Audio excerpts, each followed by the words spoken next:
This video covers Morehouse's homework for Monday, October 3rd. We're going to look at question 1 first. That's practice from today's lesson. Question 1 says, mini muffins cost $3 per dozen. A dozen is 12. Andre says, I have $2, so I can afford 8 muffins. Elena says, I want to get 16 muffins, so I'll need to pay $4. Do you agree with either, both, or neither of them? Explain your reasoning. Before you start, don't forget to annotate. We have key information about Andre. I'm circling both the numbers and the units. And we have key information for Elena. I know the original price of these mini muffins. They cost $3 for 12 muffins. What I need to figure out if either, both, or neither of these statements are accurate given that initial cost, $3 per dozen. Now, I know that this is an equivalent ratio problem because the cost of the muffins is not changing. One way I could set this problem up is by writing the ratio that I know of dollars to muffins. I know that $3 can purchase me 12 muffins. Notice that I labeled my ratio, $ for dollars and M for muffins, so I can keep track of what's what. Now, what I could do is try to figure out if how much Andre wants to buy for $2 is equivalent to 3 to 12. But when I write $2 to 8 muffins underneath my original ratio, you might notice that I am not working with a whole number. In other words, 2 times a whole number does not equal 3. So this will get a little bit tricky.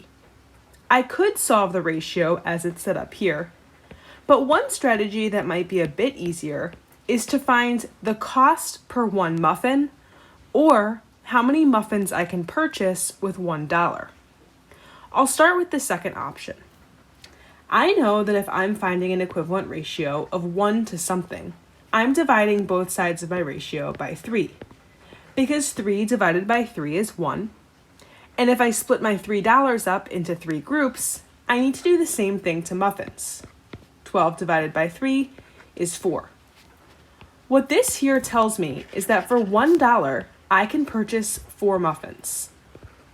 Now that I know how much I can purchase for $1, I have the information that I need to figure out whether Andre's statement or Elena's statement are true, because I can more easily work with the ratio of 1 to 4 than I could with the ratio 3 to 12.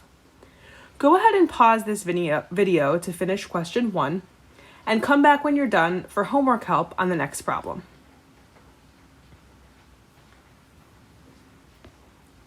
The second problem we'll start together is question 2. There are some hints in your homework that are visible on the screen here. It says, use a straight edge to construct a line that goes through points A and B. Label the line L. When you're being asked to use a straight edge, that simply means to draw a straight line. Using something like the side of a notebook or even your cell phone at home will help you to draw a straight line with a pencil. I'm going to draw the straight line on my graph here that connects points A and B. Notice that my line is longer than simply point A to point B because the directions say that the line should go through points A and B. I'll label the line L. Question A says, which axis is parallel to the line L? On your homework, you can see I left you a note to show you what parallel means. Parallel means running in the same direction. And so I can see that the y-axis runs exactly in the same direction as line L.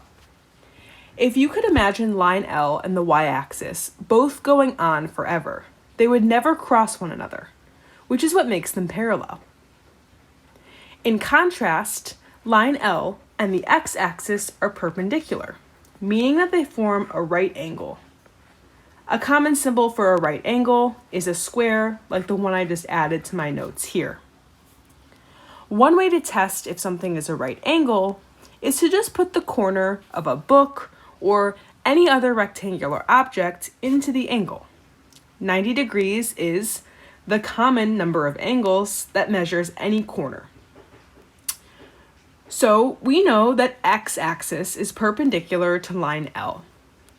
In question B, you're asked to plot 2 or more points on line L and label them C and D. That could be any dot that lies on line L. When you're finished in part C, you'll need to give the coordinates of each of those points below. I left you one example in case you needed a refresher on coordinates. In point A, we moved over 4 and up 6, which is how we knew the coordinate was 4, 6.